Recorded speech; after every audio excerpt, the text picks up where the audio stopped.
There is a coffee can on a shelf in a lot of American basements, half full of old change nobody has counted in 30 years. Pennies gone brown, a few fat old nickels, some worn silver dimes settled at the bottom. Most folks would tip the whole thing into one of those green machines at the grocery store and walk out with a slip for $11. And every so often, one of those cans holds a single coin worth more than the house it sat in.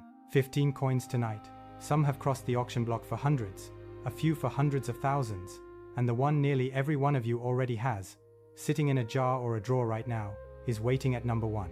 Let's find out what's really in that can before you spend it, roll it, or hand it to the man who offers to take it off your hands. Keep a pen and a scrap of paper by your chair, because you're going to want to write a couple of these dates down before the night is over.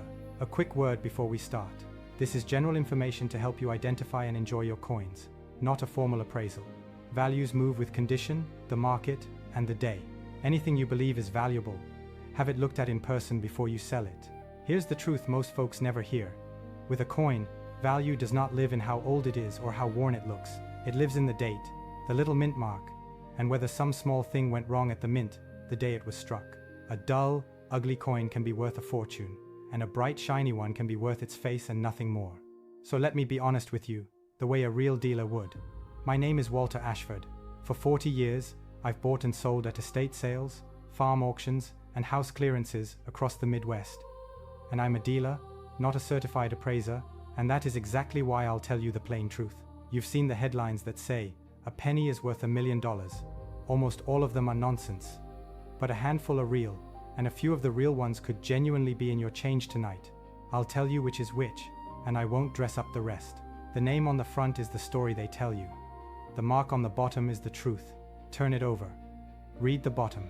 Believe what it tells you. With a coin, the bottom is the date and that little letter beside it.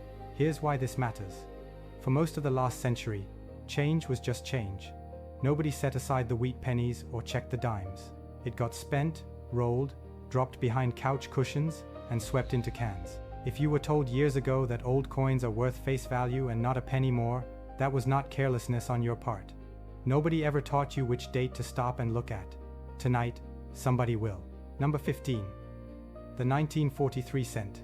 This is the famous one, the one every headline screams about, so let's clear it up first. In 1943, the mint needed copper for the war, so they struck the cents in steel. Those silver-colored steel pennies turn up in cans all the time, and I have to be honest, a worn one is worth about a dime. Fair enough. But a few copper blanks left over from the year before got struck by mistake, and those genuine 1943 copper cents are the ghosts. Only a couple dozen are known. One struck in Denver sold for $1.7 million. Here's your test tonight, and it costs nothing. Hold a magnet to it. If your 1943 penny sticks, it's steel, it's common, enjoy it. If it does not stick and it looks like copper, do not clean it, do not spend it, get it in front of a professional grader. Number 14. The 1909 SVDB wheat cent. When the Lincoln cent first appeared, the designer put his initials, VDB, on the reverse. The public complained, and the mint took them off within days. But San Francisco had already struck a small run with those letters. Fewer than 500,000 exist. A genuine one in honest worn condition has sold for $700 to $1,000, and a crisp one many thousands. Your test is the reverse. At the very bottom, 3 little letters, VDB, and an S under the date on the front. Read them both. The loss I see most often is a good one sold in a bag of wheat pennies for a nickel apiece because nobody turned it over. Number 13. The 1914 D. Denver struck barely over 1 million of these, one of the lowest of the whole series. Even a heavily worn one has sold in the $200 to $300 range, and a nice one runs into the thousands. Careful here, because this is the one the fakers love, taking a common cent and adding a D. The tell is the shape and place of that D, and it's exactly why a valuable one goes to a grader, not a countertop. Number 12. The 1922 plain cent. Every cent that year was struck in Denver, so everyone should wear a D, but a worn die filled in, and some came out with no mint mark at all. A 1922 with no D. The genuine strong version has sold for $500 to $1,000 worn, and far more in high grade. Your test is the space under the date. A 1922 with honestly no D there, and a sharp strike, is worth a careful second look. Number 11. The 1955 double die cent. This one you can almost see across the room. A mint era doubled the die, so the date and the word liberty and in God we trust all appear visibly twice, like a printing that slipped. It's dramatic and it's real money. Circulated examples have sold for $1,000 to $2,500 and uncirculated ones far past that. Your test tonight: look hard at the front lettering on any old cent. If the words are cleanly doubled, not blurry, cleanly doubled, you stop everything. Number 10. The 1969 S double die. Rarer than the 55 and less famous, which is exactly why one could still be hiding. Maybe 30 are known.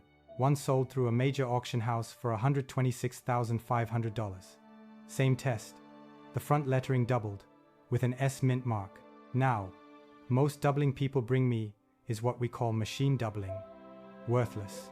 Just a mechanical shove. The real thing is crisp and separated. I won't tell you yours is real from a screen. I'll tell you it's worth 10 minutes and a grader if the doubling is sharp. Number 9. The 1937 D three-legged buffalo nickel. A mint worker polished a die too hard and wore one of the buffalo's front legs clean off, so the animal stands on 3 legs and a little floating hoof. Honest worn examples have sold in the $500 to $700 range and sharp ones into the thousands. Your test is the buffalo side. Count the legs. 4 is a common nickel. 3, with the front leg gone but the hoof still faintly there, is the one. Number 8. The wartime silver nickels, 1942 through 45. Here's a thing almost nobody knows. For those war years, the mint pulled nickel metal for the war and put silver into the 5-cent piece instead. You can spot them with no expertise at all. Turn the nickel over, and if there's a big mint mark, a P, D, or S, sitting up high above the dome of Monticello, that's a silver war nickel. Each carries a little over $3 in silver at recent prices, some dates far more. 60 times face, in a coin most people wouldn't stoop to pick up off the sidewalk. Number 7. The 1916 D Mercury dime, the winged cap dime. Denver struck only about 264,000 that first year, and it's the king of the series. Even a worn genuine one has sold for $1,000 to $2,000, and a strong one many times that. It's also heavily faked with an added D, so the mint mark on the reverse gets examined under magnification. A Mercury dime dated 1916 with a D, you do not spend, you get seen. Number 6. The 1942/1 Mercury dime. The mint reused a 1941 die and stamped 42 over it, so under a loop you can see the 1 showing through the 2 in the date. Circulated examples have sold in the $400 to $600 range. Your test: a 1942 dime, the date under a magnifier, looking for the ghost of a 1 underneath. Small, easy to miss, easy money to leave on the table. Number 5. The 1982 No P Roosevelt dime. And now we're in coins you could genuinely pull from your change this week. Starting in 1980, the Philadelphia Mint put a P on its dimes. But in '82, a die slipped through with no P at all. Circulated examples have sold from around $50 up to a few $100. Your test: any 1982 dime, look above the date for the mint mark. No letter there at all. Set it aside. Number 4. The 2004 D Wisconsin State Quarter, the extra leaf variety. On the back is an ear of corn, and on a small batch from Denver, a stray die gouge left what looks like an extra leaf, high on some, low on others. These have sold from around $100 up past $2,000 for a sharp one. Your test is the ear of corn on the reverse. Look at the leaves to the left. And I'll be honest, the internet hypes a dozen other error quarters that are worth $1, so don't lose your head. But this one is real. Number 3. The Sacagawea dollar, the golden one from the year 2000. Most are worth $1, and I mean exactly $1.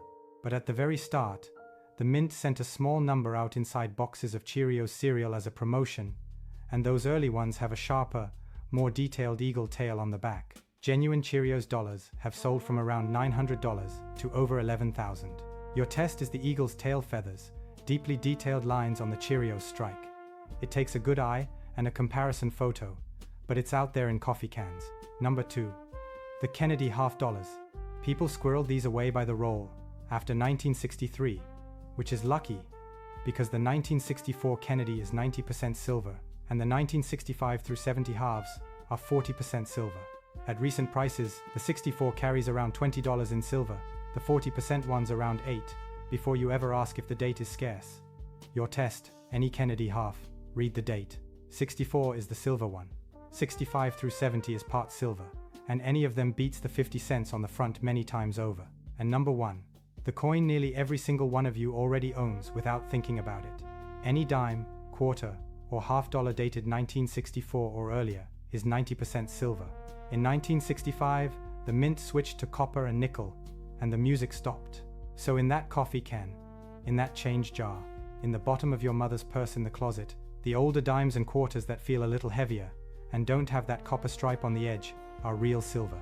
At recent prices, a single silver quarter carries around $10 in metal, a dime around $4, a half around $20. Fame is not value. These aren't rare. Hundreds of millions were made. But the silver is real, and the man who offers to buy your whole jar as a favor knows exactly which ones he's pulling out. Your easiest test of all, look at the edge of your dimes and quarters. A solid silver gray edge is silver. A copper stripe down the middle is not. Read the dates. 1964 and earlier, set them aside. Let me tell you about a man I'll call Delbert. He passed a couple of winters back, out near Davenport, and his children were clearing the house. On a workbench shelf was an old red coffee can he'd dropped change into for 40 years. His daughter was about to run the whole thing through the machine at the grocery store, and something made her pour it on the table first. Down at the bottom were a dozen silver quarters, a handful of war nickels, and 2 wheat pennies her father had set aside on purpose, the way men of his generation did. Not a fortune, but real money. And more than that, it was the last thing his hands touched every evening. You were the one who couldn't throw the can out. That instinct was right the whole time. Now let me be honest the way I promised. Most of what's in your jar is worth its face. Most wheat pennies are worth 3 or 4 cents, and I'd be lying to tell you otherwise. I will never tell you your specific coin is worth a number from across a table I can't see. What I'll tell you is which dates and which little marks are worth stopping for, and that anything that makes your heart jump, you take to a reputable coin dealer, or have graded in person before you sell it, or spend it, or clean it. And please, never clean an old coin. A wire brush or a dip can turn a $1,000 coin into a $100 one in about 4 seconds. The dirt is not the enemy. Cleaning is, because here's who profits from your not knowing. The fellow who buys jars of change by the pound and sorts the silver out at his own kitchen table that night. The headline that screams your penny is worth $1 million so you'll click, then sells you nothing but noise. And the bin at the front of the coin shop marked old coins, 50 cents each, that the owner has already picked clean. None of that is a crime. It just counts on you never turning the coin over. Before I let you go back to that jar, here's the thing almost nobody stops to realize. The coins worth real money almost never look like it. They're worn, they're dull, they're ordinary. What decides the value is a small set of things you can actually learn. The date, the mint mark, a magnet, the edge of the coin, the doubling in the letters. Those are learnable. You just learned 6 of them tonight. So here's the short list to carry back to that jar.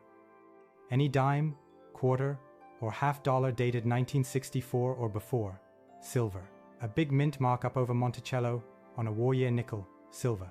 A 1982 dime with no letter at all above the date. A wheat penny, checked against those key dates. And a magnet on any 1943 cent. If you're watching this on the television and can't write fast enough, take a picture of the screen right now and you'll have the whole list in your hand at the jar. So tell me down in the comments, what's the oldest coin in your house and whose hand did it come off of? Your father's jar? A grandmother's purse? A box from an estate you helped clear? I read every one, and the story of who saved it is half of what it's worth. Next time, we go through the old paper money, the bills folded in the back of a Bible or a dresser drawer, the star notes and the red seals, and the one kind of ordinary dollar that quietly carries a real premium. So before you tip a single can into the machine, before you take the first dollar anyone offers you for your father's jar of old coins, turn it over, read the bottom, and believe what it tells you. What everyone recognizes is almost never the thing worth the most, because the whole world already has one. I'll see you at the next table.